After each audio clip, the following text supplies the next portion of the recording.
Hello, everyone. We're live. Combat Carnivore here, and we have a very special guest, Katie Bohanek, right? Bohanek, yeah. Bohanek. So I just got, thank you so much. Tell everyone really quick because I know I've heard your name announced on so many fight cards and stuff like that. And they always say Bochanik or Bochanik or something like that. Put it on the record how to say your last name. All right, guys. So it's Bohanek, Bochenek. We just take out the C. Just pretend like it's not there. Bohanek. Bohanek. All right. Sounds good. So Katie Bohanek, thank you so much for joining me. And I mean, you're getting to the point of like super fame. So I'm lucky right now that I knew you beforehand. So that way you could still be on my humble podcast. So thank you. Absolutely. I'll come on anytime. Thank you so much. So I've two main things I wanted to talk to you about today. And I hope one of them doesn't it's going to be a little bit maybe more uncomfortable. So if you're not comfortable going with that, just let me know. And then we'll steer away from that. Is that cool with you? Yeah, absolutely. You can ask whatever. All right.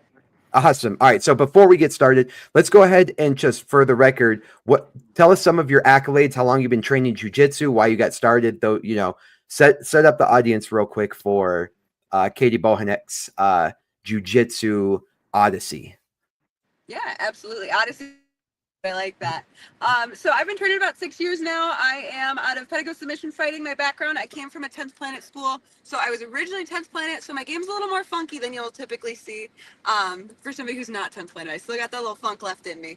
But I started training in, 2019, right after college. I was looking for, something different. I came from a powerlifting background. So prior to jiu-jitsu, I had powerlifted for, I don't even know how many years. I had a world record. I had a few world records when I was 16 or 17. And then I just made the transition over to jiu-jitsu because I wanted something different. I got tired of doing the same lifts every single week, and it was just monotonous and too much. I also was a collegiate powerlifter. I was also a collegiate cheerleader. And for a little bit, I was a 3-sport athlete in college, and I was on the track team a little bit as well. But that didn't last long. I couldn't do 3 for very long. So, but yeah, I mean, I had an ex-boyfriend who, shout out to Mike, wherever you are in the world, whatever you're doing, I hope you're doing well. He was the one that always pushed me to train. He basically said, you have the strength base and you have the athletic base. Like, I think you could do something in jiu-jitsu, and here we are. Hopefully I can still reach that goal. So. Yeah. So basically, you've been a freak athlete your whole life, and now you just transferred it to jiu-jitsu. What about jiu-jitsu specifically? Because there's plenty of other things, right? Like there's plenty of other things that women can thrive in, and this is going to kind of help introduce us into the topic as a segue. But what about this male-dominated, being sweated on aspect in the sport where you're like, that's me. That's something I want to engage in. I love that question. So I feel like most people, anytime they're like, oh, a contact sport, oh, that's male dominated, oh, people are going to sweat on me, that's disgusting, why would I do that, right? For me, it was one of the things that I feel like kind of drove me towards it, because as a collegiate athlete, I needed to do something next, right? I didn't just want to like have my college career and then get fat and drink beer. I wouldn't drink beer, I don't drink, but a lot of people, after their collegiate run's over, they just don't do anything and they're just no longer an athlete. So I knew I wanted to stay an athlete in some capacity. And for me, with the powerlifting background, it either would have been CrossFit or it would have been jiu-jitsu. And I'm lucky I had people pushing me towards that. I started training at the gym at 10th Planet Lombard, the gym that my ex-boyfriend had trained at, and he told me to go to. And I just remember like walking in there my very first day, and I had messaged the coach, Omar Ocasio, on Instagram, and I said, hey, I'm a friend of Mike's. He wanted me to come train, and the guy had quit. My ex-boyfriend had quit. He got his blue belt and left, the typical blue belt curse. So he had left, and I messaged Omar and said, hey, I want to try it out. I'm a friend of Mike's. And he was like, okay, awesome, come on by. And he was just very welcoming right out the gate. So I came on by, and right away he goes, where's Mike? And I go, he's not here, like he didn't come with me. And he goes, oh. He goes, most women don't show up by themselves. So I was just very surprised. Like it wasn't a bad thing. He wasn't saying it was a bad thing. He was just very surprised that I came on my own. And right away, like I was surrounded by great people. Everybody was so nice, so welcoming. And one thing in particular stuck with me, which if you guys are listening, especially the females, I want you to take this with you. And I want you to make sure that other people get this experience too. Omar had said, you know, this is a very, very close contact sport. He's like, there are some positions that may be uncomfortable. He's like, if you are ever uncomfortable, anybody ever makes you uncomfortable, says anything to you, anything at all, he's like, you let me know and it will be handled. And having that experience right away for me set the tone of like, I like this gym. I like this Yeah. this coach. Like, unfortunately, there's a lot of bad dynamics in gyms, a lot of not good people in the sport. And I found a great gym and a great coach right out the gate. So it was easy for me to stick with it, you know? And same thing now, like I have a great gym and a great coach and people who have my back and support me. So it's easy. It was easy, really easy transition. Once I got a taste, I didn't want to quit. Yeah. Well, I mean, that's great to hear because I think, as you said, when you say there's like a lot of bad people in sport, I would say that there's not a lot of bad people, but more than there should be. Like, you know what I mean? Yes, Yeah. absolutely. I think that's very well put. I agree. Yeah. And that's the thing about jujitsu. It's so welcoming to everybody that you throw a big net, you catch a lot, a lot of what you want, but also some things that you don't want. So yeah, it's hard to manage that. You know what I mean? And Yeah. I don't want to be blasting anyone, but there's a very big name who just got in trouble for like stuff that was on his phone. You know what I mean? And Yeah. it's just like from people that you wouldn't expect it from. And I didn't know if you wanted to talk about that situation at all. I mean, we could talk about it if there's, you know, people I know that are involved with it, and it's not my story to tell. Um, Well, yes, okay.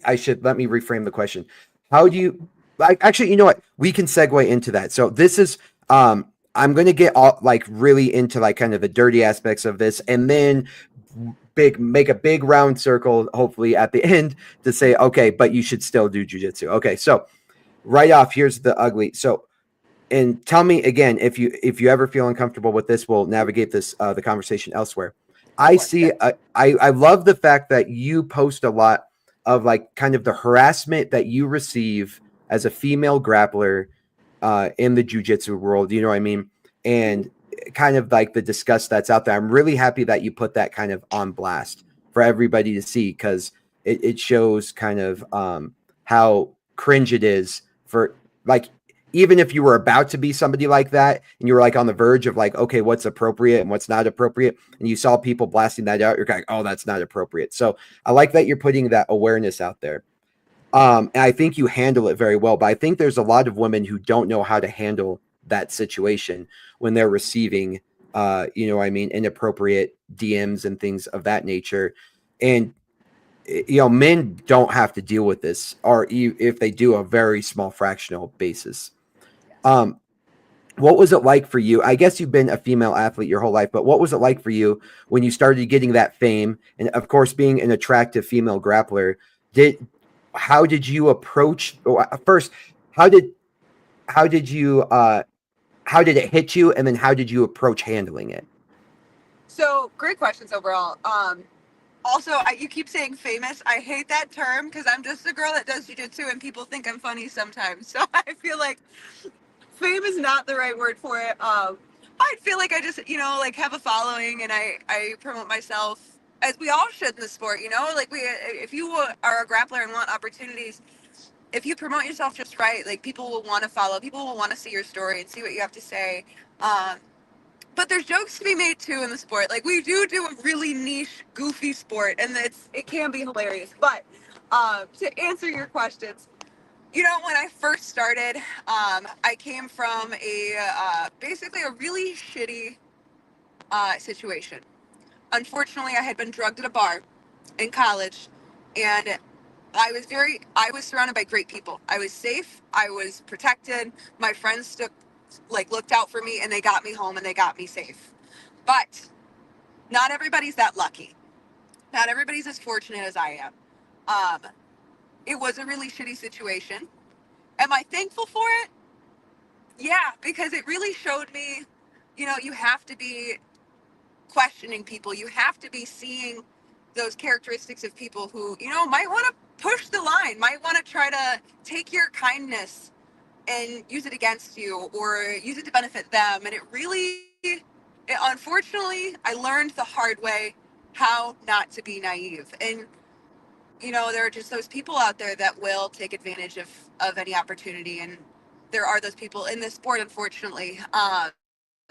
But going back to your question, so at first, when I first started, you know, I came from powerlifting and cheerleading. And I was like the preppy college girl when I first started jiu-jitsu. And I was like, everybody wants to be my friend. And there are those people that you meet at like open mat or you meet at tournaments and stuff. And they are just trying to sleep with you. They are just trying to get your attention. They're just trying to see what they can get away with.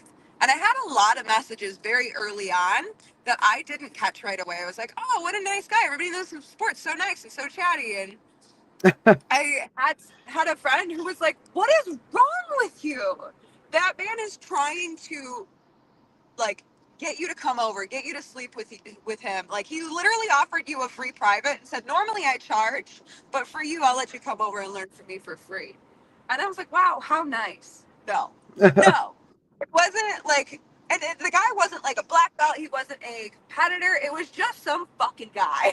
Like, just some guy that did jujitsu that also was trying to use the sport to his benefit to sleep around. And there are those people, and it's unfortunate, but you see them in any capacity of sports, right? It's not just jujitsu. It's not just specific to jujitsu.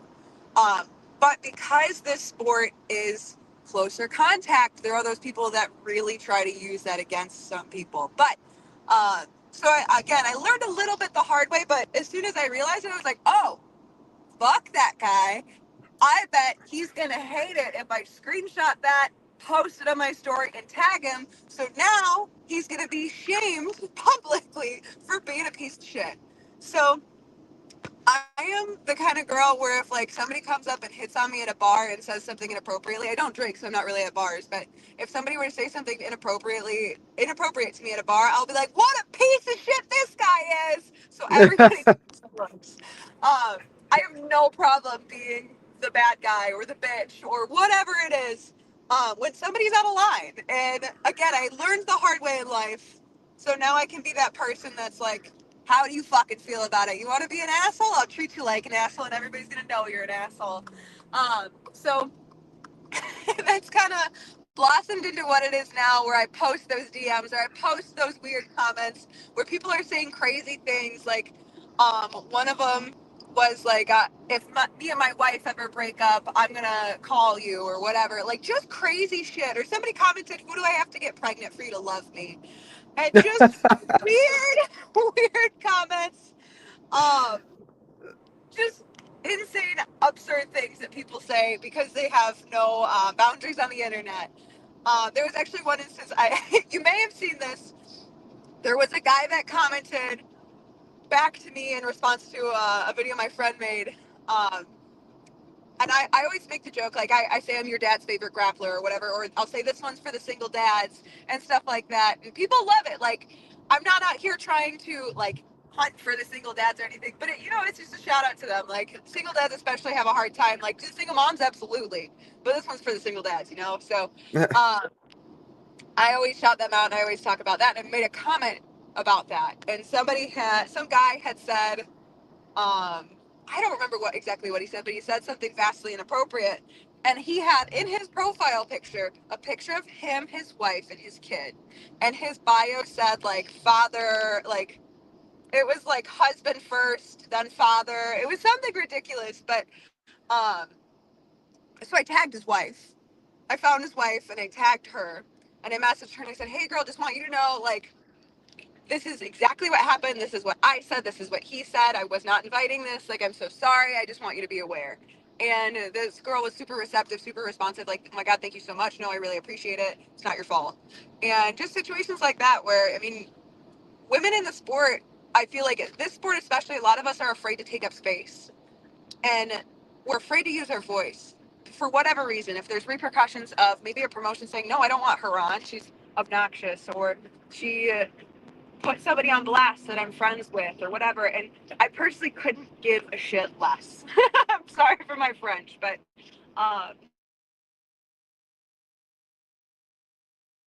Oh no. I want to set the example and show. Did I lose? Yeah, I lost you just for a Oh, second. shit. How are you now? You're good. Oh, okay. Now I can hear you. Okay, good. All right. Sorry about that. But yeah, it just, a lot of people are afraid to take up space and be honest and say what they think. And that's something I've never struggled with since I learned better. So I want to, set the example of use your voice. If something's wrong, say something's wrong. If somebody gives you the creeps, say they give you the creeps. Don't let them. Because if you let them, they're going to keep doing it to other people too. Yeah, it's funny, like the way men and women, the different problems that they have in terms of the online space when trying to be in this sport. It's so crazy because, like, I've seen men who are world champions, and I finally find them on Instagram, and they have 2,000 followers. But you see a right? girl who's never won a world championship in her life with 300,000 followers, and you're like, Yeah. what? Like, so it's like it's much easier to get the fame, but then once you have the fame, it's like I haven't received any. I've received a lot of hate stuff online, but nothing sexual whatsoever. You know what I mean? Yeah. And it just sucks that, like, we can't cancel out like certain biology, and some people just have zero control, and that happens to you guys. So here now, and I still want to be on this topic, but maybe I can curve it a little bit. So here's the deal: you're a grappler, right? And you have to imagine, like, you're male, and you are probably the epitome of who they want to marry one day, right?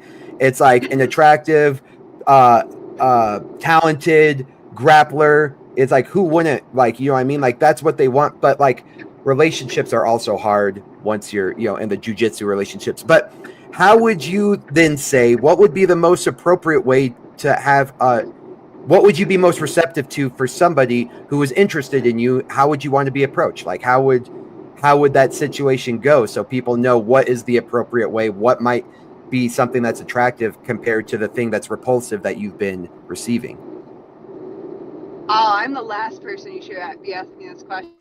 Because if a guy DMs me with the intent or approaches me with the intent to start a relationship or start like going down that path, I'm gonna be like, fuck no, dude, like, not a chance. Like, I don't do the whole online, like, I live across the country, I'm gonna DM her and hope that I could fly her out, she'll come see me. Like, I've done long distance relationships, don't get me wrong, but like, some stranger DMing me with the intent of getting me to want to hang out with them or want to like them, I feel like that's just, I just think that's gross. I think if I meet somebody in person and they're really cool and I really like vibe with them and stuff, that's different. But I'm too afraid of getting kidnapped. No. I would agree. I guess I should have specified, like, in the gym.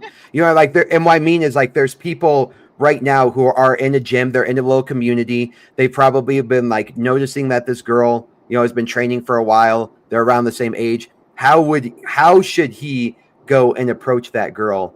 You know what I mean? But without being creepy, because it feels like no matter what you would do in that situation, it would be creepy. You know what I mean? Yeah, honestly, I'm gonna still say this. I'm really the wrong person to ask, because if some guy were to approach me in the gym, like, I have a no teammate rule at all. Like, if we train, that's a good gym, rule. hell no. Yeah, there's not a chance. But I travel a lot. I meet a lot of people. Like, if somebody, I guess, while I was traveling, were to say, like, hey, you know what? Like, did you want to go out and like maybe go on a date or something? I feel like that would be appropriate. But I would need somebody to kind of preface this, like, please don't feel like I'm being weird, but if you wanted to, I would love to take you out on a date. And if they're not like super strange about it, like, I don't know, if somebody's just like shuffling their feet, like coming up to me like, do you want to go out with me? I'd be like, hell no, get away from me.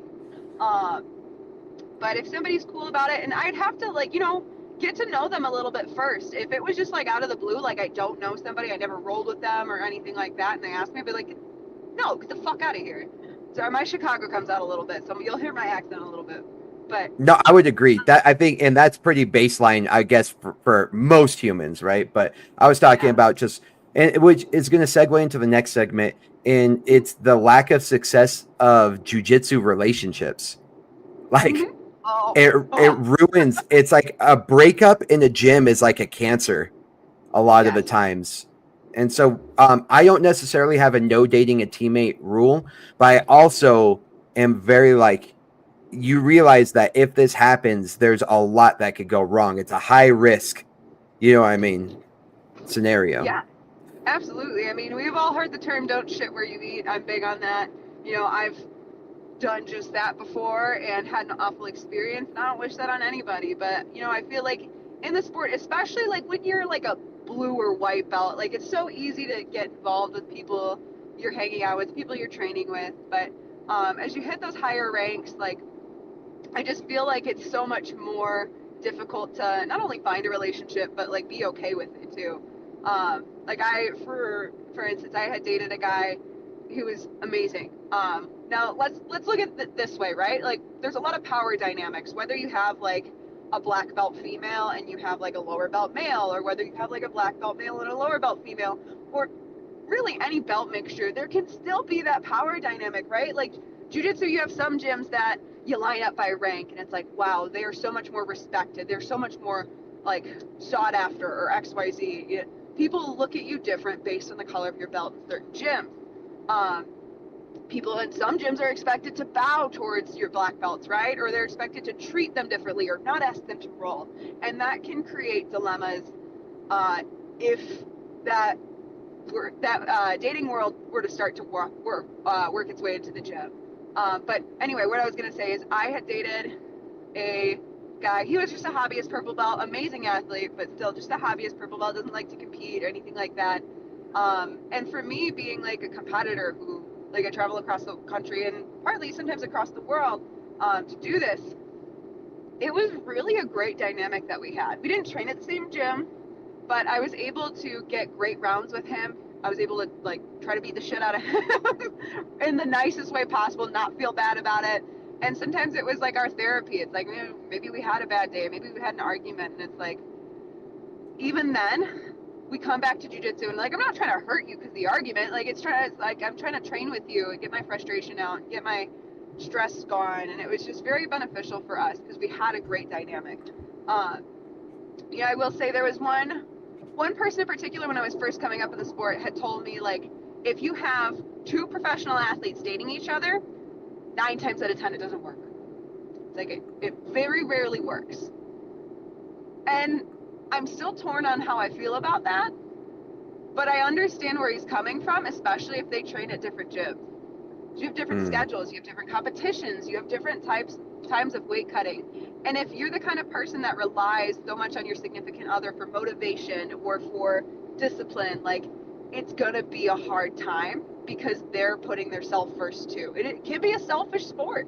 It can absolutely be a selfish sport because you have to be when you're a competitor sometimes, right? You can't give somebody else your 100% of the time when you need to give yourself 100%. So anyway, I just wanted to get that was out good. there too.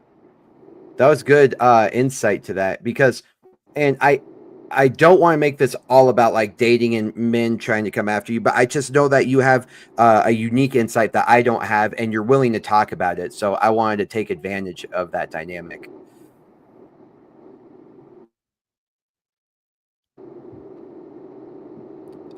Did I lose you there for a second?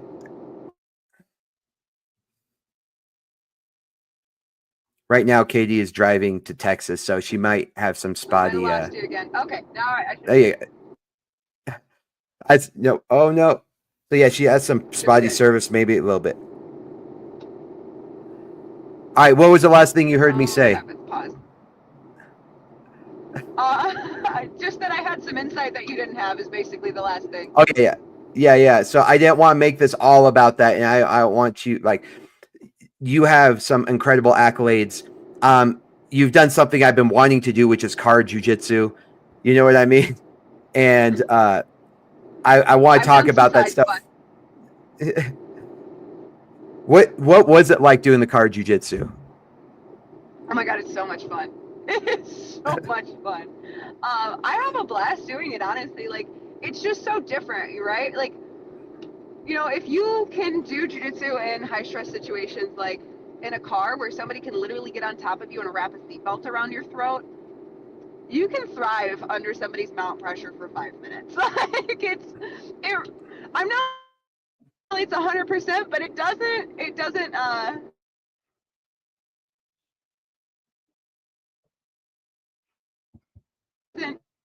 all there, but the possibility of being in a car with somebody attacking you, the chances are low, but they're not zero, right? So you could absolutely be in that situation where somebody's in a car trying to attack you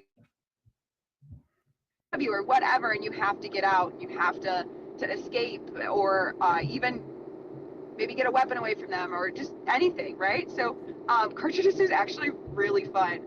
And the whole seatbelt component of it, I love. Like anytime I'm in a car, I'm always trying to wrap a seatbelt around somebody's throat. Well, how did you train for it? Were you just getting in your car and getting friends in your car to train? Yep. Yeah. So I All grabbed right. the white belts in the gym, and I was like, "Hey, what do you think about this?" And they're like, "It looks pretty cool." And I'm like, "Okay, how do you feel about getting in my car with me right now? And we just try to kill each other." And they're like, "Down, so down." Like, Could you see that dynamic? I feel like if you were a dude luring white belts like into your car oh to yeah. be like, "Hey, come into my car, we'll do these choking things." You know what I mean? It's such a weird dynamic that we have as jujitsu grapplers. Like, hey, just instead of these nice mats, why don't you come in my car? And then people are probably watching you lure people to their car to choke them. Yeah. Oh hell yeah, and it's totally different too. Like I can ask a guy to train with me for that, right? But a Yeah. guy asks a girl most of the time, unless it's like, you know, unless you have like that kind of friendship relationship, like it can be weird, right? It can be weird. Um, but you know, like the guys in my gym, like we all have that kind of dynamic where we're cool, we're homies. Like one of my friends, Jacob Baker, is he's one of the white belts at my gym, and he helped me train for it. And the dude is scrappy. I shit you not. Like we rolled all the windows down because in car jitsu the windows are open, and he literally like, hold on. If I'm in the driver's side and he's in the passenger side, he was whooping my ass one of the rounds, and he quite literally got his body out the front window through the back window and then started like choking me with the seatbelt. It was awesome. It was so awesome. I would honestly recommend it to anybody who wants to give it a shot. If you guys hit up Karjitsu Instagram, like they might put you on. Who knows? If they have a need and you fill that spot, that weight that they're looking for, it's worth a shot. So tell them KDB sent you. All right, I'll tell them. I'll say KDB Bohanek. I'll tell them. I'm so excited. I think I will try. I've been wanting to do it. I didn't really consider how to get involved with it, but I'm going to send him a message right after this. Yeah, I'm dude, he's pumped. awesome. Yeah, it was so much fun. I've done it, oh gosh, once in Branson, Missouri, and then the other time, I don't know if you know Twitch streamers, I sure as shit didn't, but there's one really famous one his name's Kai Sanat. Um, and we did Karjitsu in front of his mansion in Beverly Hills in LA, right next to P. Diddy's mansion. Crazy. All right. Very shortly after it was busted. Damn, that's very sure. Yeah. That's all right. So that's a lot there. Yeah. But I mean, let's talk about your accolades real quick. So not only card jitsu, but where have you competed? What has been the competitions that you've been most proud of winning and most proud of being involved with? Oh, that is such a hard question. I feel like I don't remember my own. I remember like when other people win and I get to be like Matt side and watch them and cheer them on. So like my brain will automatically go to like Ali Walski's win like against this person at ADCC trials like 2 years, year and a half ago, like, or when she faced Jasmine Hocha, like, and she lost, but she had a great match. Like that, it goes to my friends. It doesn't go to me. So, you know, I competed in combat December in Cancun. That was amazing experience across the board. I loved it. I had so much fun. Going into a comp where not only can I like compete jiu-jitsu, but I can also get hit in the fucking face. So I was definitely way too calm going into it, but I made the semifinals. I ended up losing to the girl that won the whole bracket. But nonetheless, it was an amazing experience. I would absolutely do combat jiu-jitsu again. Another one of my favorites as far as accolades go is, I can't remember if it was 2023. I think it was 2023 or 2024. I won East Coast, or not won, gosh, I didn't win. I got into the final 16 of East Coast trial, having a month ER like 4 times that whole month. And I just remember like an anaphylactic reaction where my throat closed up to the antibiotics they put me on. So I was in the ER, and I just remember waking up to the doctor coming in, and the light flipping on, and I was an hour away from my gym. I live an hour away. I was at an ER very far from my gym. And the doctor comes in at like 3 a.m., flips the light on, comes in to see me, and he sees my water bottle sitting there, and I have a Daisy Fresh sticker. That's the Patago Submission Fighting Daisy Fresh, the gym I'm at. And he sees it, and he goes, "Oh, Daisy Fresh." I go, "How do you know what that is?" And he goes, "I used to train there." like I train there. And he goes, "Yeah, and you cannot train for another 3 weeks. You have staff. You need to take the time off." And I look at him, and I go, "I have ADCC trials in 10 days. And he goes, "You cannot train before trials." And I like shut my mouth and I nodded. It's like, "Okay, I won't train." It's like, "You not train." And he's a Bosnian guy too. So like when he says something, it hits. You're like, "I got 100%, of course." It was just, one of the funniest experiences where I was like, "Okay, I won't train." And I did it. So I was off for a long time prior to that. So to come through, make day 2, and end up losing to, I think I was like a fresh purple belt at the time. I ended up losing to Brittany Elkin, who was just, and I also didn't get to make my weight because I couldn't cut weight. I felt like such dog shit. I ended up doing the heaviest weight class, and I was probably the smallest girl in it, and I ended up doing fairly well. So I'm pretty proud of that. That one was definitely like an underdog moment where I kind of came through despite the circumstances. But yeah, I mean, I have a ton of competitions I've done that I've loved. I always loved competing for finishers out of the East Coast. They always do a great job of putting on events. Midwest finishers, my home, my heart, up in Chicago. So I always have a great time on their cards as well. They're actually hosting a card in September. Would highly recommend any 205ers of the guys or any 145ers of the females. They're putting on cash brackets. So definitely check that out and get out there. But yeah, I think that pretty much sums it up. Like some of my favorite comps. Yeah, I mean, I love that.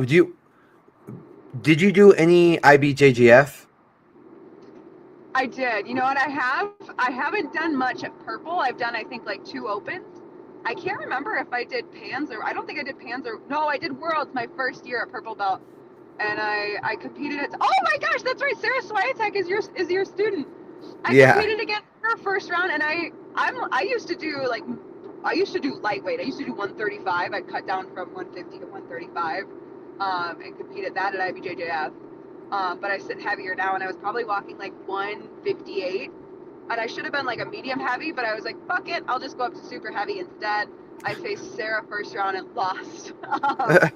So that was the only major I've done at purple belt.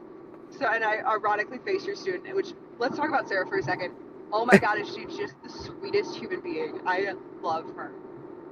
Yeah, I love Sarah. I just made a video for her yesterday. We were training, but yeah, she's one of the better female grapplers. I think she's super underrated because she's beaten world champions. Yeah. She's beaten ADCC finalists, like medalists. And she made it to day 2 at ADCC and lost in the last overtime.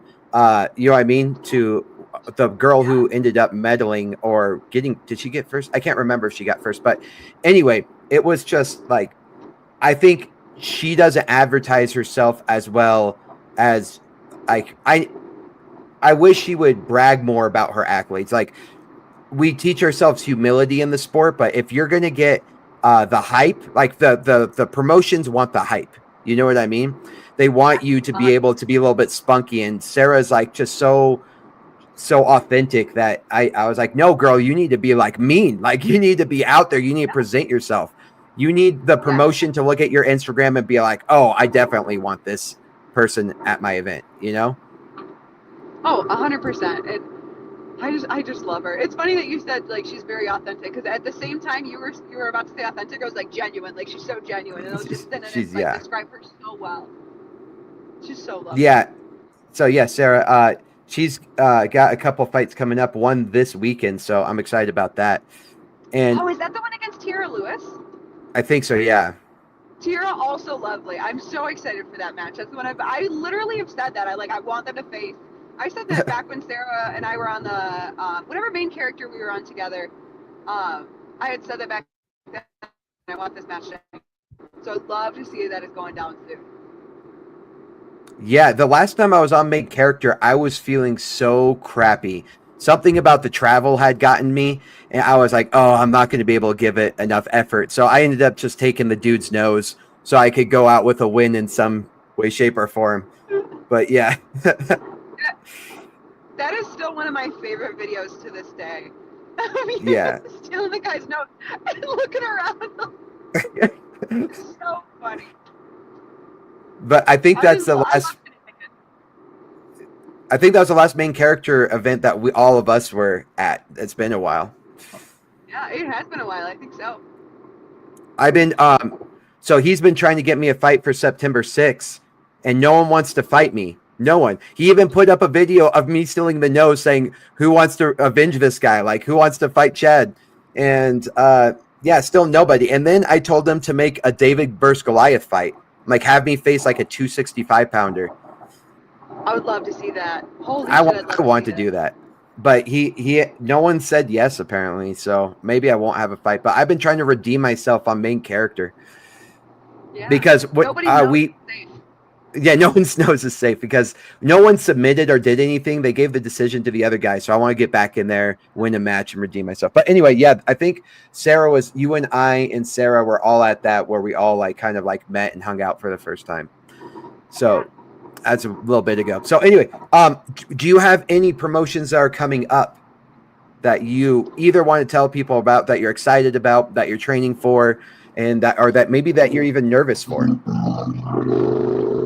As far as nerves go, I really don't get them. Like, I feel like, humble brag, I feel like I don't really get nervous for competitions. Like, you know, like a few days before, I'll get like the competition jitters where I'm like, okay, I just want to get this over with. And then the day of, I'm like, let's fucking go. Like, it's game time. You know, being that I come from a sport where, yeah, like powerlifting, like all eyes are on you. You're the only person on that stage lifting at a time. I feel like I learned how to shake off the nerves pretty early in my competitive career. So, as far as that goes, like, it doesn't matter who's in front of me. It just matters what I'm putting out that day. And competitions I've got coming up, you know, I just competed this weekend, this past Saturday, on BJJ World Championship, which was amazing, absolutely amazing card across the board. So many high-level athletes, so many finishes. It was women's absolute bracket. I had a blast. I ended up making the finals against Taylor Highshaw. She ended up submitting me in the finals, but great bracket across the board. And things I have coming up, I have a match on the PGF finale stage, which I'm really excited for. No way. Yeah, so I will be on that. I'll have a title match. It'll be for the 145 title, which, if you know me, I'm not a 145er anymore, so I'll be cutting about 20 pounds for that match. But, you know, I've done worse, so it's not something I'm too terribly worried about. And then I also have in October, I will be competing in Arkansas on Enigma. I have a title match for the 155 title.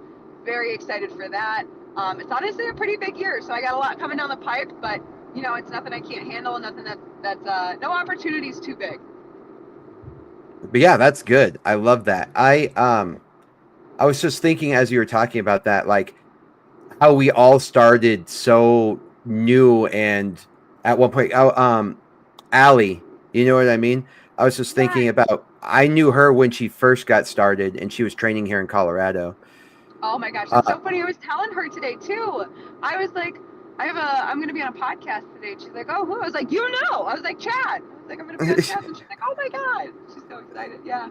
Yeah. So the reason I was asking that is like, you develop a lot of friendships as you go through and this jiu-jitsu, and you meet people all over the world. And all of a sudden it's like, hey, I'm traveling here and I happen to know somebody here, so I'm going to go train with them, or this, that, and the other thing. You know what I mean? How did your friendship with Allie start and bloom? Oh my gosh. We met it feels like it's been ages, but it really hasn't been. Maybe 2.5 years ago. It really hasn't been that long. We were talking about that yesterday too. Um, so we basically met because I went to B Team to visit, check it out, and see kind of what it was about. I loved it. I had a great time, and I just met her there, and she was super cool. And we just chatted, and she's like, "Yeah, anytime you come through, like."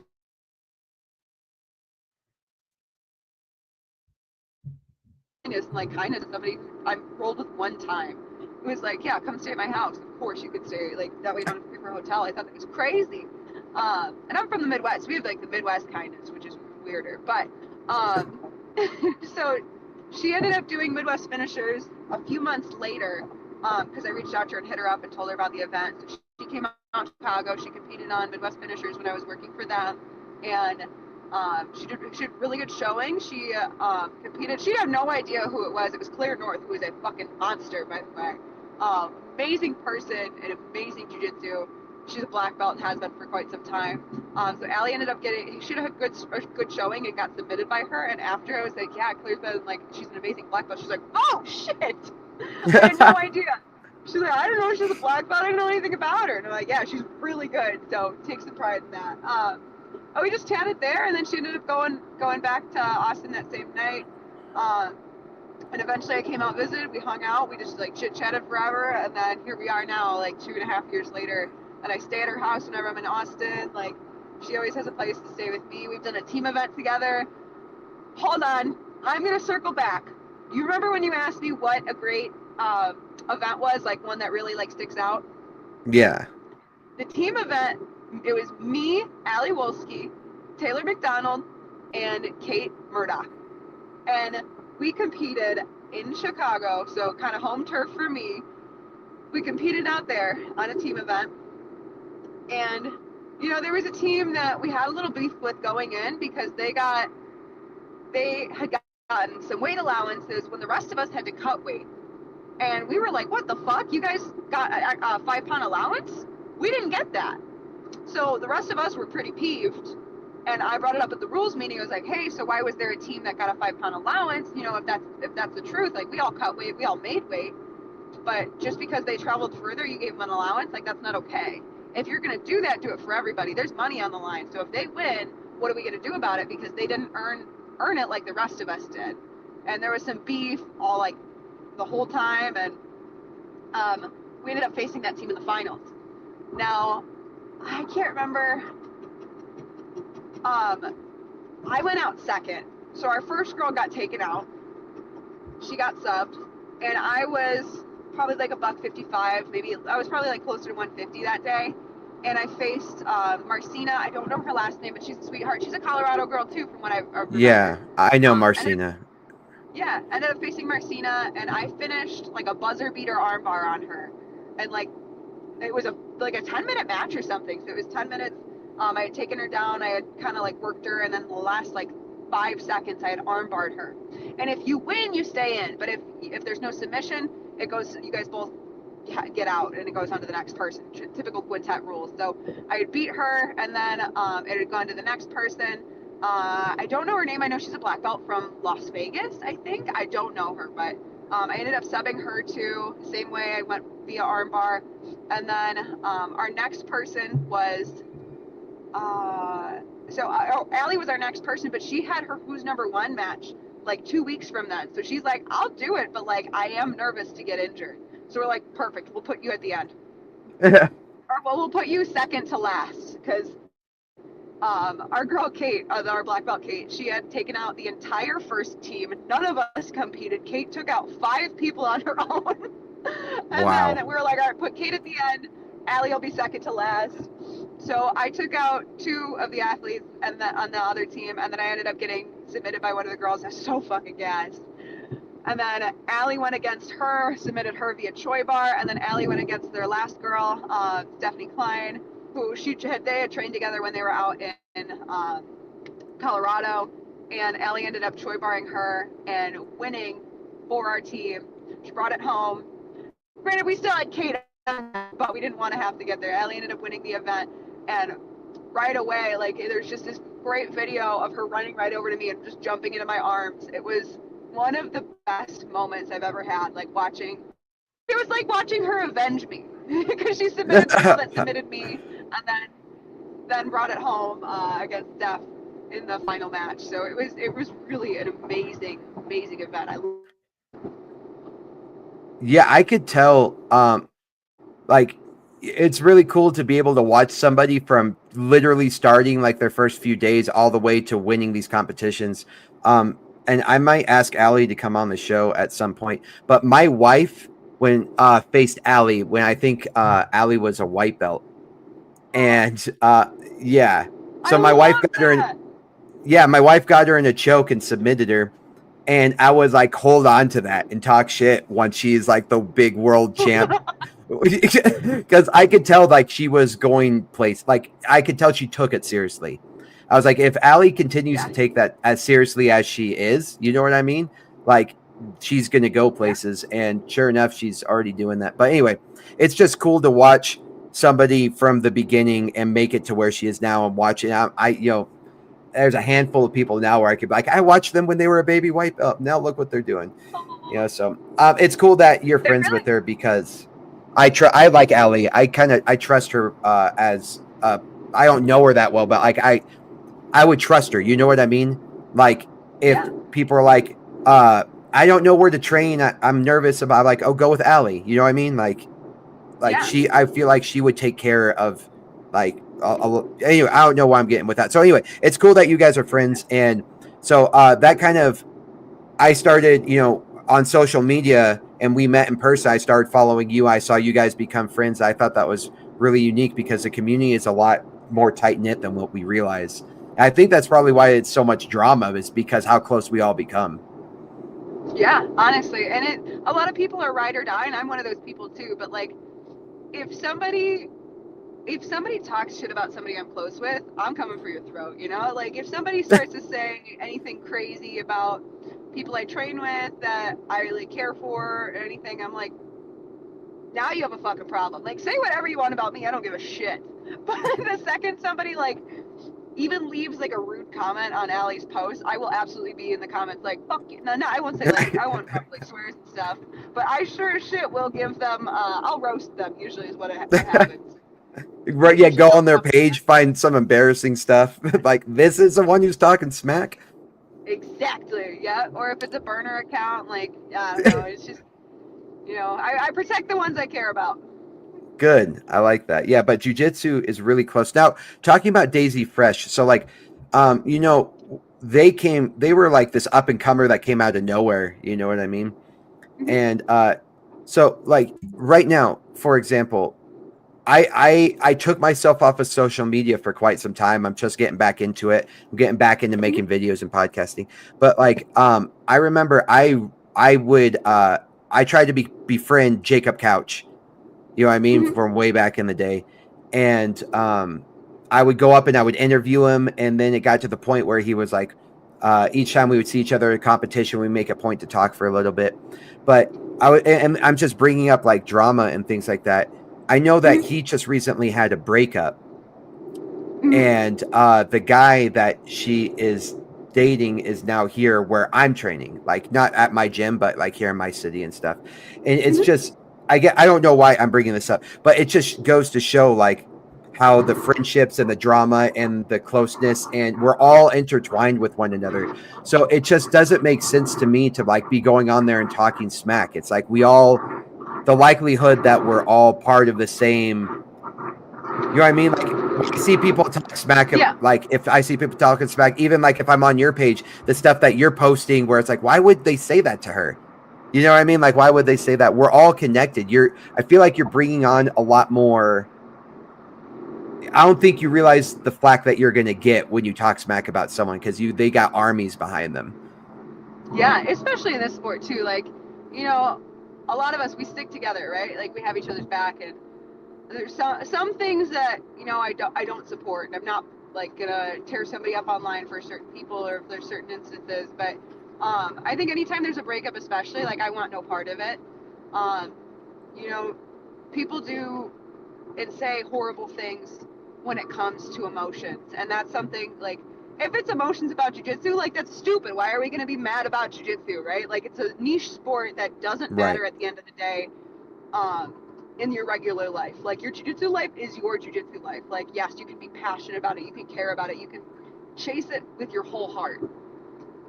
But to be upset that like, I don't know, you had a loss, or that, you know, like, I don't know, like being upset about jiu-jitsu and like taking it out on other people's not okay. As far as relationships go, I stayed far away from that. It's not, those kind of things are not my story to tell. You know, everybody breaks up for a reason or stays together for a reason. So, you know, we say and do horrible things when it comes to love, or we say and do the kindest things when it comes to love. And I want no part of being between two people who have emotions for each other like that. So, as far as that goes, it's not my story to tell. Not my circus, not my monkeys. I was just saying, you don't know, like, who knows who. It's insane. Yeah. That's all I'm saying is, like, to get involved, it's like the drama and the connection has literally, like, spanned the country. You know what I mean? Like, we all know each other in one way, shape, or form.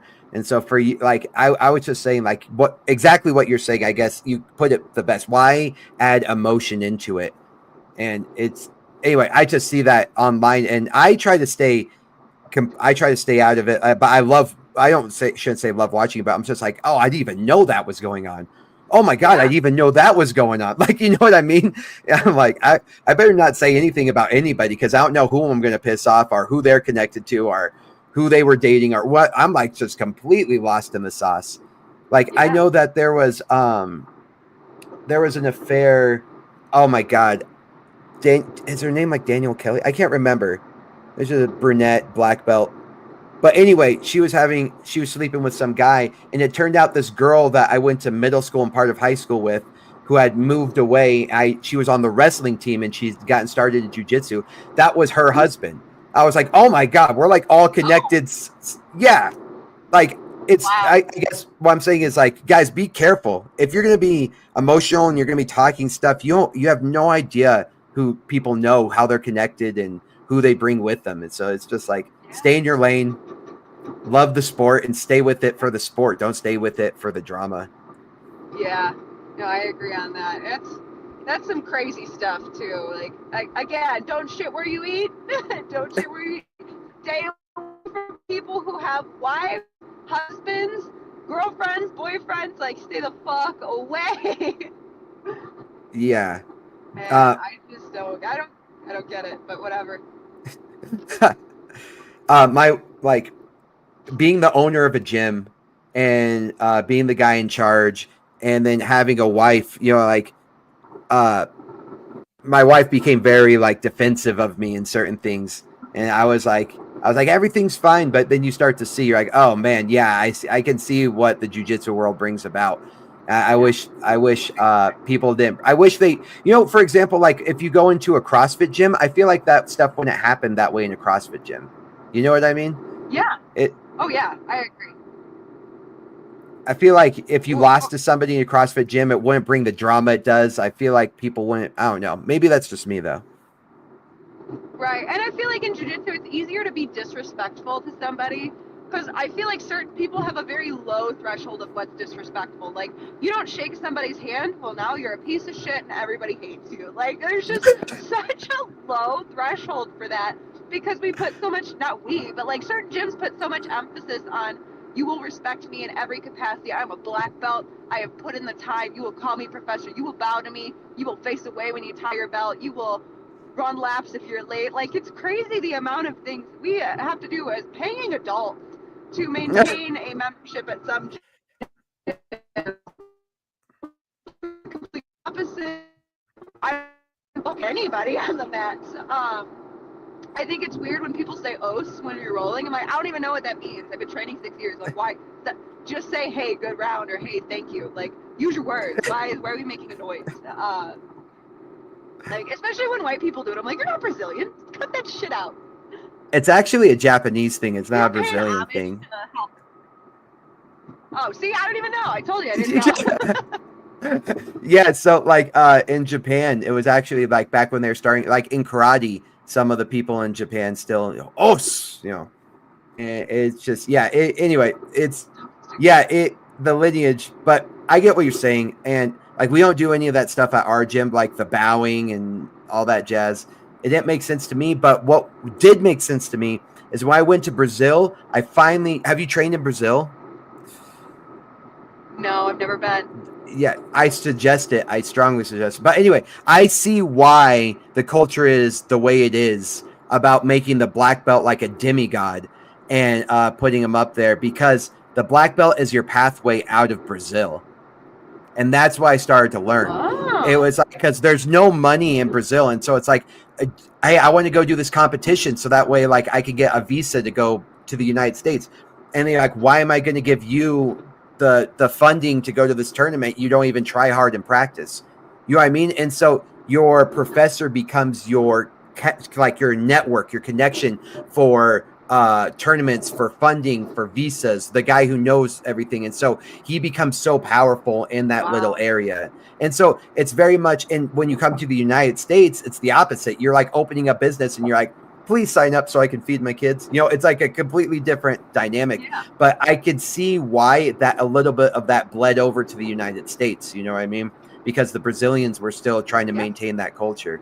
I think that Americans now, there's so many American black belts opening up their gyms. I see why the culture has shifted again to like this American jiu-jitsu style, where it's just like wrestling and a bunch of goofballs.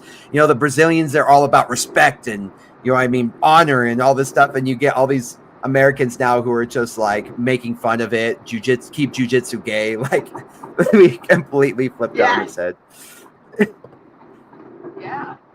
I know that was sorry. That was a lot of talking for me. I had no idea. No, you're good. I love that. Like, see, that's the kind of stuff like I never knew. You know, like as far as like lineage of the sport goes, like I have a very poor understanding from it. Like, people will talk about like the Gracies and stuff, and I'll be like, who? They're like, you don't know who the XYZ Gracie is? I'm like, I have no idea. The only one I know is Hoytler, and that's because he faced Eddie Bravo in the 90s or like early 2000s. Like. That is the only one I could name. I have no understanding of any of the other Gracies. Like, if they're not competing Nogi nowadays, I don't give a shit. People can be mad about that all they want. I don't care. I'm irritated I got to the no-gi scene so late because all my professors were like traditional old-fashioned gi guys. Gi.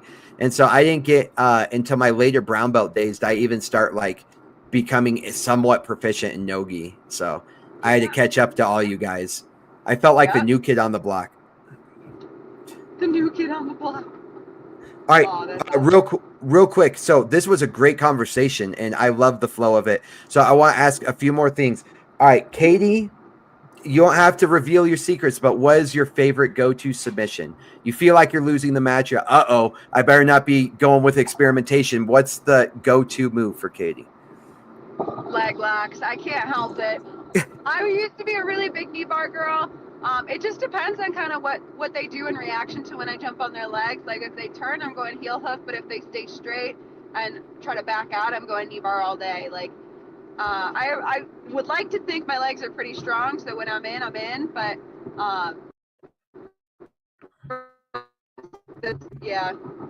keep me up the legs fine. All right. We just made a joke today at the gym. We were in lunch class. I said, if you're not good at jiu-jitsu, you could always learn legs. Oh, sorry. I lost you there for a second.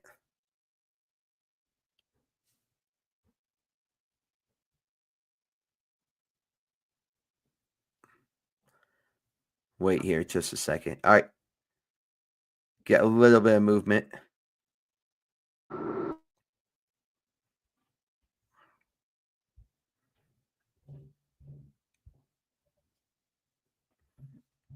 Are you with me? I think I lost the sound. No, it doesn't say you're muted. No.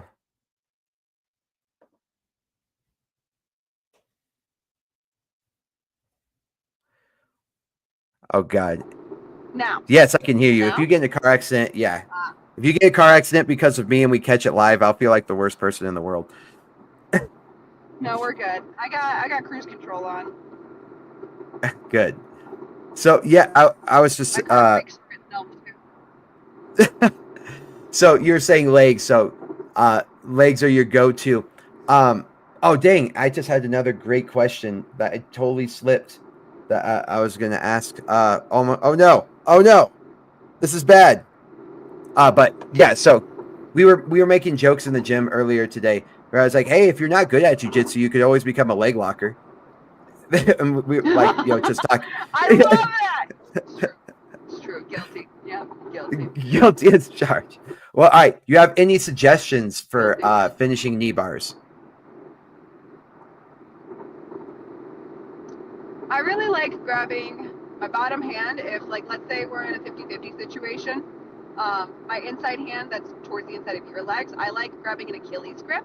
And I like almost going Mikey Lock style with it, trying to put their heel to my ear as much as I can. I really like grabbing the heel and hipping in that way. I like my lateral knee bars the most, I would say. But, like, I just feel like knee bars, like, if your leg lock entanglement doesn't go well, it's really easy to transition to a knee bar. I know a lot of people neglect that. And, like, if you believe in it enough and you really don't want to come up, your knee bars are everywhere. Yeah, that makes sense. How's your wrestling? Oh, I'd like to think my wrestling's actually pretty good. This weekend I wrestled, so CJI rules, it was 3 5-minute rounds. The entire first 5 minutes, except for the last 30 seconds or so, I was up on the feet wrestling. The girl was a Puerto Rican national team wrestler, and I stayed up with her. I even took her down. I'd like to think I have solid wrestling. I'm not the sharpest wrestler. I'm going to lose if you put me in a wrestling tournament, but, jiu-jitsu wise, I like to think I'm pretty stronger than most people up on the feet. All right, yeah. I'm really stalling for time because I had a really, really good topic I wanted to talk to you about, and it's killing me that I just dropped it. I should have written it down. Was it about the power slap match? Was it about what? Oh, was it about which the power match? slap match? Yeah. Oh my God. Yes. That's something we definitely need to talk about for sure. So please. I know that it's not your story to tell about those other things. I'm glad that you respected everyone in there. I wasn't necessarily trying to pry. I was just kind of trying to grasp your opinion about it. But this is your story to tell. Can you please dive into the drama of that power slap match? Oh my God. Where do I even start? That girl is something else, first and foremost. For those wondering, kind of how it started, basically she started running her mouth about a teammate of mine who, she was crazy, man. She literally, trapped that teammate who, moved into his house without his permission, trapped him in rooms and, would say, I need to talk to you, and, wouldn't let him get out, would, make him generally really uncomfortable, and then claimed some horrible things about him that weren't true at all. And it was really sickening, and it was really disgusting. And, there's reports from several other gym owners saying that when somebody doesn't want to sleep with her, she'll try to claim awful things. She'll try to claim emotional abuse or whatever when people are like, no, I don't want to sleep with you. And it's just crazy to me that, she just doesn't get her way, so she tries to sabotage other people. And it really is sickening. And the girl is really genuinely mentally ill. On top of that, she eats roadkill. So I can't expect her to be the sharpest tack in the box. But also, maybe she'll come train at your gym soon because she is in Colorado. So have fun with that, Chad. But, I had gotten reports from many, many other gyms saying that they've had to kick her out for crazy reasons. She's also been arrested multiple times for violence. Throwing Molotov cocktails at police, and then online she would try to pretend it wasn't what it was. She would try to say, oh, we were peacefully protesting the death of a friend, and I'm not going to sit here and say awful things, but if your friend dies, I'm so sorry, that's awful, but you know what you don't get to do? Claim a violent protest where your friends are shooting at police and you are throwing Molotov cocktails at police. You don't get to say that's peaceful. And it's written in an article, the people who were shooting at police were arrested. She was arrested for throwing Molotov cocktails. It was just a crazy thing for her to try to downplay like that, to try to gain sympathy. She also faked Tourette's, which is, again, crazy thing to fake. again, to gain sympathy. So some people are genuinely mentally ill, but despite that fact, you don't get to try to go around and say awful things about good people. You don't get to try to tarnish people's reputations just because you didn't get what you wanted from them, you know? So I put her on blast for that. She had also shoved a friend of mine at an event because she was simply friends with this guy, and she basically had lied to people around the country saying that her and, let's just say the guy's name was Tim, the crazy girl claimed she was dating Tim when she never was, and tried to tell that girl that was simply friends with Tim, hey, get away from him, we're together, you can't be friends with him. And she's like, okay, first of all, no, you're not. Second of all, I'm not trying to get with him. Third of all, he can have friends, I can have friends. I'm not gonna play this game with you. And crazy bitch had shoved my friend at a tournament, and then when my friend shoved her back, she had claimed that she was physically assaulted. So I just don't vibe well with people who try to claim and ruin other people when they're the one causing problems, have records of causing problems, and then try to say awful, untrue things about me. She tried to claim that I was sending people to her parents' house, which, by the way, she lived in Wisconsin and lived with her parents. She tried to claim I got her fired from a job, that I sent people to her parents' house, and just crazy, crazy things, which are just delusions of hers that she somehow projected onto me. So long and the short of it, that bitch is crazy. She ran her mouth. I stuck up for myself and my friends, said, no, that's not what we're doing here. And then she tried to say awful things about me online. And then I was like, put your money where your mouth is. If you really want to think you're on my level of jiu-jitsu, let's have a match. And then main character reached out to me and said, hey, how about if we're going to have this match, the winner gets to power slap the loser 3 times. And me, knowing that she sucks at jiu-jitsu, knowing that my training partners all beat the shit out of her, knowing that the white belts at my gym all beat the shit out of her, and knowing that she is delusional about where she is in this sport and how she ranks, I was like, let's fucking run it. And needless to say, we fucking ran it. I submitted the shit out of her, and I got to slap her stupid face. So she has brought up my name several times since. What she's doing is none of my business. People have told me where she's at, what she's doing, and how many gyms she's gotten kicked out of since for being crazy. So she can keep doing her thing. She can keep getting kicked out of gyms. I thankfully have the slightest inclination of jiu-jitsu, and I beat her because it wasn't very difficult. But here we are. Any questions? Yeah, that was a great power wrap of what happened. Thank you so much, and the great power slap. I was so excited about that because there's actually something on the line. You know what I mean? A punishment was on the line for that one. And I think that created a huge engagement for the audience. But one people hated it. People hated it. But they watched. That's the thing. It's like people hate what they watch. Who is it? Who's that famous Rod Stewart? Is that his name? The famous radio guy, radio host? I can't remember. Whatever his name is, I'll think of it later. They found out that the people who loved him listened to him for this certain average amount of time, and they're like, well, what about the people that hated him? And they listened to him longer. Like, haters watch you more than anybody else. And that's something that I learned in the hard way as well. But so anyway, we all hated, like, if we all hated it, we all watched it still. And that's what mattered. 100%. So I did. Whether you love me or hate me, I'm not going anywhere. So get used to it. So get used to it. But that was, I had no idea that the drama went that far back. So thank you for enlightening us with all of that.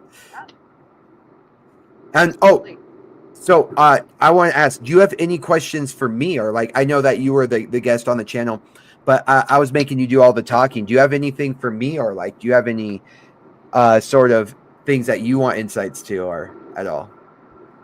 Yes. Have you ever had to kick anybody out of your gym? Yes. And were they being crazy? No, just nothing crazy like that, actually. But it was just like like you can't roll with women like that. Okay, we had that conversation. Okay, you can't talk to women like that. Okay, we have that conversation. And like just it was only one guy. It was the only one guy I've ever had to be like, hey, like you're making these people uncomfortable. And as much as I may like you or somebody else may like you, I know you have friends here. It's like you are overall being a detriment to the gym, and that's not what we want to see. If you can't change your behavior, I would love to see you here. But like if you can't change your behavior, it's like something like my kids eat because I have members, and they have my members have a certain expectation of how the gyms run. And my biggest thing that is keeping this gym the way as successful as it is the kids class and the women's program. And if you're making the women feel uncomfortable, they're going to leave, their kids are going to leave. Like, you know what I mean? And I can't have that. I've had already a handful of complaints. I don't want to hear another one. You know what I mean? And then so it was very cordial. It was like, hey, I got another one. He's like, I understand. I wasn't trying to be this, that, and the other thing. I'm like, sorry, man. Like, and he respected the decision. He went to like a 10th planet where it was like pretty much no kids program and a bunch of dudes, and he's thriving there. So we still hang out and we still roll. But I was just like, you are not good with women. Like, you're not good. You're like, I don't know what you're saying, what you're doing, or whatever. But that was the only thing. So it's been a really good run for me. I think I'm lucky because I'm out like in the country a little bit more. Like I'm at the verge of civilization and where all the ranches start. And so we get a lot of ranch people. Yeah. We got, military and ranch people. So I think it's people who still spank their kids. And so all the kids are respectful, people who have good discipline. Yeah. That's not what I was expecting you to say. Sorry. That is so funny. I hate like I've been all around the world coaching and doing seminars and stuff. It's very clear the communities you go to where the kids aren't spanked. It's like, oh my God, you talk to adults that way. My kids, they come in usually like sharp. You know what I mean? And I think it's because it's the military and the ranch. But anyway, do you have any other questions? No, I love that. And honestly, thank you for keeping the community safe, like especially making women comfortable and everything. The fact that you can have a cordial conversation with somebody when you're saying, hey, you can't keep doing that. I'm not going to allow this to happen again. How often does that happen where somebody's like, somebody's real about it and is like, you just can't be here. Like, I don't hate you, but get your shit together somewhere else because you can't be here. So I love to hear that, dude. That's fucking awesome. Like, kudos to you for taking care of your members, looking out and cultivating the energy and what's allowed in your room. Like, it goes to show it for the next guy, right? Like, everybody's nice, everybody's cordial, like everybody's respectful, and that's incredible. Like, the energy in a gym shows more about the owner than it does the members, Yeah. So thank you. I appreciate. It's the member space. They're paying for that. You know what I mean? So if I can't hold that, then why would they pay to be at my gym? You know what I mean? So it's a very interesting concept. It's a very stressful concept too. Owning a gym is a very stressful dynamic because like one person being not a good person creates a cancer that people don't want to be at. And they're very protective over their space too. So, but most of the time it's like, that was a beautiful thing about my gym is I have very little complaints comparatively from what I hear, like very, very little complaints. And so to get even more than a couple on one guy, I'm like, I know there's something wrong. And then it's a common denominator. But most of the time it's like, God, I can't roll with so-and-so because every time he hurts me. And I go talk to him. I'm like, yo, you can't be throwing your weight around on females. It just doesn't work that way. You know what I mean? And they're like, oh, my bad. I didn't even know that. And then it's fixed. But it's fixed like right there. Like that was that. And then they roll fine with females for the rest of ever because someone just had to say it to them. But so that's usually the case is most people are cool. But I know that there's gyms where people are just maybe mentally not all there. And like I said, like we're such an opening community that you're going to get all walks of life and you're going to get mentally unstable people who walk in and you want to give them a chance because you want them to feel welcome at your gym. And then it turns out to be a problem. You know what I mean? So that's, and by the way, that girl, what was that you power slapped? What was her rank? So funny you ask. Hold on. I'm busting into a little bit of traffic here. So she was granted a purple belt by an ex-boyfriend who, by the way, asked me to be on his podcast. So I did a podcast with him before that power slap match. And he asked me to be on because he is like, I just want to get both sides of the beef. I know that she's crazy. I had to kick her out of my own gym. She begged me for a purple belt. I gave it to her, and it is the worst decision I've ever made. She's not a purple belt. She would get whooped by our white belts and then get mad and make an excuse and say, oh, you know, I just was letting you work, or I was doing this. And it was just crazy things that she was doing, like the most cringy things you could possibly do. So was she a real purple belt? Is she a real purple belt? Absolutely not. And the person who gave it to her absolutely regrets it and wishes he could take it back. So, but unfortunately, she is technically ranked as a purple belt. Okay, I see. Did she have any accolades? No, she was on like a 13+ match losing streak when I faced her, and for some reason thought she had what it took to beat me.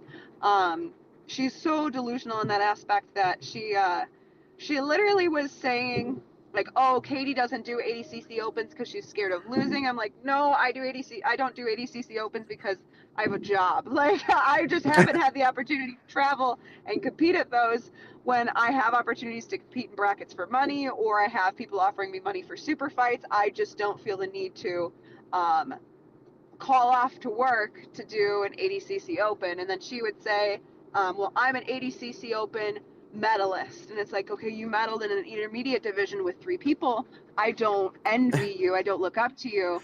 And she tried to shit on me for that. And I was like, okay, where were you at trials? Oh, you didn't do it?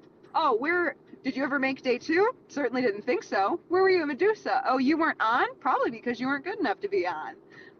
So it was just like a lot of things where I was like, where are you showing up to the events that I'm being asked to do? You're not on them because you're not that level. So, yes, she has no accolades. She won a recent match that somebody told me about. And good for her. You know what? I hope she gets her shit together. I hope she fixes her mental state.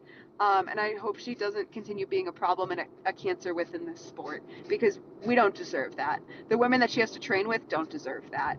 The people that she has to interact with at the gyms that she shows up at expecting to be welcomed with open arms, they don't deserve that either. So anyway, any other questions for me? Yeah, I do. And this was a perfect wrap up. And yeah, thank you so much for bringing that up. The freaking power slap. I almost thank you. But felt good to get full out. circle. Yeah, full circle. Yeah. Oh yeah. Tell us. I know you've already said this before, but how did those slaps feel? What did it feel like? Was it so powerful in your hand? I can't believe she stayed up on her feet, but I've never gotten to smack someone who didn't get to move. Like, you know what I mean? Yeah. Right. And honestly, that goes to show you I'm down for whatever rule set, right? Like, I don't give a shit. It's jiu-jitsu, I'm in. Whether it's combat jiu-jitsu, whether it's power slaps, like whether it is card jitsu or whatever, like I will do it all. But it honestly was really a crazy feeling to hit somebody that hard. And like, I really 3 times. 3 times, which is crazy. So hold on, side note. So she's not very smart. She is not a very bright individual.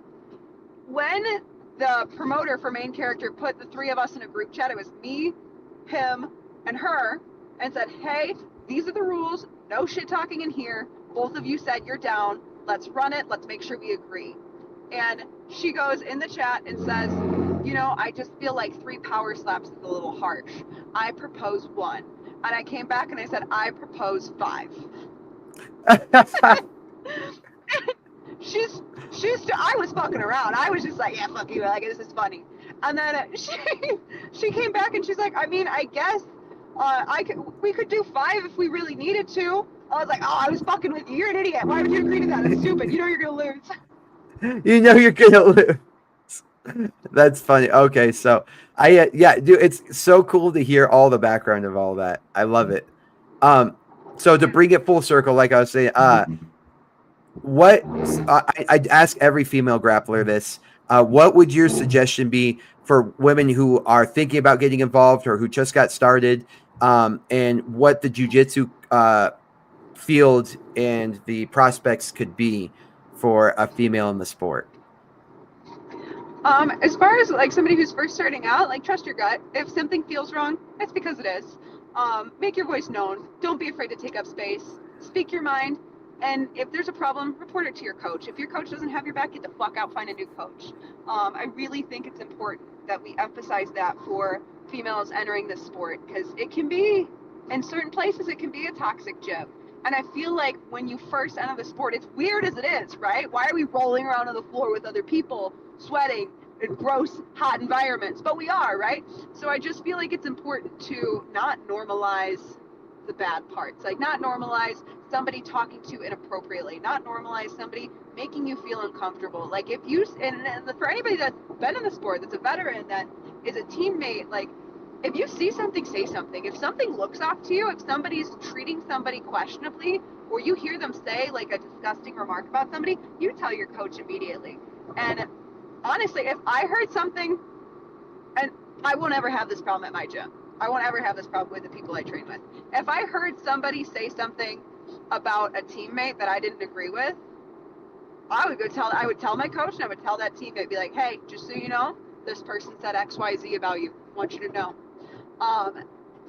Just so they're aware of that person being probably not the best kind of person, or just so they're, you know, they know that something's wrong. Like, because I don't want to be the person that normalizes bad things. I don't want anybody to get brushed off or, you know, have a bad experience, because again, there are shitty people in this world, whether it's in jiu-jitsu or outside of jiu-jitsu, they're around. So if we could just protect each other, keep an eye out, keep an ear out, and keep each other welcome, safe, and heard, I think we can do a lot of justice for this sport and have a bright future with, especially the female aspect of it. And I'm not saying it doesn't happen to men, because it does, but what's our highest population, our most at-risk population in this sport? It's going to be your female athletes, especially your female lower belts, your white and blues. So ladies, protect each other. Guys, protect the ladies. Like, do what you can, do your part, and be a part of the solution, not the problem. I agree. I think women in the sport is a great addition, great asset. And to be honest, if the sport was like 50% women and 50% men, I think it would be a lot more accepted by like the general community, because people just view it as a men's sport right now. But I think, like, for example, my daughters have to do jujitsu, and like there's no ifs, ands, or buts. And some people are like, that's a little bit rough. I'm like, no. I was like, my kids, they have to know math. They have to learn how to read and write. They have to eat healthy, and they have to learn how to defend themselves. I'm like, I'm not putting my kids out in the world not knowing, like, oh, I hope somebody doesn't attack them because they, you know, like, no, like, of course I hope somebody doesn't attack them, but I know, like, they have predators go after the weak ones. And if my kids are walking around, you know what I mean? Like, and they get into some sort of altercation where my kid is not my daughter's not the easy one to go after, they're not going to be the one that's going to get taken. You know what I mean? So anyway, yeah. I think women being able to defend themselves is a super high priority in the world. And unfortunately, and when I look back at the Spartans, they used to force their women to wrestle. They used to force their women to know how to fight, and because they believed that it would birth more badass kids, and that's probably true. But also just having the whole family who they know how to protect one another and protect themselves, I think is super important. So, and that's all to say, I think women in the sport is one of the most vital things that we could have, and we need to be an environment that nurtures that. And so thank you so much for being one of the I don't think you realize this, but I think you are one of the people who are leading that charge of like the fight back, just by screenshotting and posting. Because I've seen lots of people, unfortunately, I know that, and I don't want to be like named there. There's been female grapplers, very popular female grapplers, that certain sexual encounters have been exposed, but they've talked about it, but they haven't really like. It's everybody has their own way of battling it and fighting back against it. But I love the fact that you're just putting them on blast. You're like, this is not 100%. Okay, putting it on blast. And I love that you're proactive about that. Not to say that other people haven't, but and that's their choice, because it's like what's happened to them is very personal. So I'm not trying to say that at all. So I just love that there are women out there who has like led that charge. And I don't think it's a huge problem in jiu-jitsu. I don't think it's happening left and right. You know, like I don't know of any instances happening at my gym or anything like that, but still one is too much. And so for having people like you who have some sort of method of fighting back, and it's a perfect method because it's nonviolent. It's just the truth. And you have such by the way, 22,000 or how many followers you have, whatever it is, however many. I don't really know. I think around 22,000, maybe close something to like that. 23,000, whatever. Yeah. But if you have 20,000 followers in this sport, it's a tight knit community. So that's like most people have heard of you or seen you. You know what I mean? And like I only have like, I think my best was like 13,000 or something, or 14, and I've like lost some since. But anyway, even then, people were coming up to me all the time, being like, "I love your videos." So you at 20,000 is a lot, and so for you to be posting that and sending it, and for other people to be sharing it, you don't realize how much of an impact that would be. And I think that's a perfect way to fight back. I think you found the Achilles heel of like creeps. Oh yeah, and seriously, thank you for acknowledging that too, because like, you know, to me, it's just another thing I do. Like, it's funny too. Like, people are like, "Wow, there really are some pieces of shit in the world," and I like most of those messages, objectively, are hilarious. Somebody told me that I'd love to shit in your eyes. That's a crazy thing. That guy also threatened to kill me. So, there are insane people out there. There is a mental health crisis. Yeah, it is what it is. He's probably in jail. I don't know. I don't live where I used to, so I'm okay. Good luck finding me. But there are a lot of crazy messages I get, and you know, like there are some people who have the take like, "Oh, Katie's man hating," or like anything like that. And to those people that say I'm just like hating on men who are trying to open up a conversation, like that's not how you do it. That's not an acceptable form. Like, don't think of me as a piece of ass in the gym. I'm not a piece of me. I am an athlete. I'm there. Like, I have knowledge. I can teach. Like, you can learn something from anybody. Usually blue belt and up, but you know, you can learn something from anybody, and to be demoted to just eye candy or whatever people want to look at me as is really disheartening sometimes. So when people look at me as the aspect of a man hater, that's not true. I just want to expose things and people for who they really are. And I had a comment recently, like on one of the videos I posted about shit people would DM me, and somebody commented like, "Oh, get this away from me, my steak's too juicy," like acting like I was complaining about, it really was like a dig, saying I was complaining about like being hit on. And like, I hate being hit on, because that's not what I want. I'm not looking for that. Like, don't assume that's what I want, you know? And people are out here just assuming like it's acceptable, it's warranted, and it should be welcomed instead of exposed. So to those guys, I say, fuck you, eat shit. Women in the sport aren't here to be, you know, just your side piece.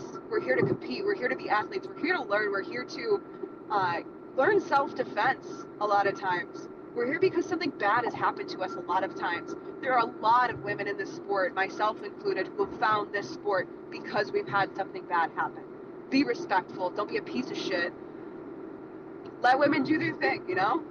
If you open up a conversation with somebody and it goes well for you and you guys have a relationship, great for you, but that's not everybody in the gym, right? So anyway, sorry, Chad, I had to go on another tangent. I loved it. That's what I was looking for. So thank you so much. You were a perfect guest. I appreciate it. I appreciate you taking the time, especially during your drive. I wish you luck on all your future endeavors, and I'll keep in touch. I always watch your stuff. Keep posting, doing the exact posts that you're doing. You're entertaining to watch, and you're a delight to have on the podcast. So thank you. Do you have anything else before we like close it up? No, I think I've ranted enough. I really appreciate you having me on. Thank you. Seriously, you're an amazing person, amazing host and everything. So I had a blast chatting with you. I will go on tangents about anything and everything any chance I get. So seriously, heck yeah, dude. Thank you. Thank you for doing this, and thank you for keeping the sport, and thank you for keeping your gym a safe place for women, and thank you for always hearing people out too. So I appreciate that. Heck yeah. And by the way, get to your destination safely. Oh yeah, I'm only an hour away. Okay, good. Perfect. All right. Thank you so much, Katie. And I'll see you on the next one. Sounds good. Thank you, Chad. Have a good one.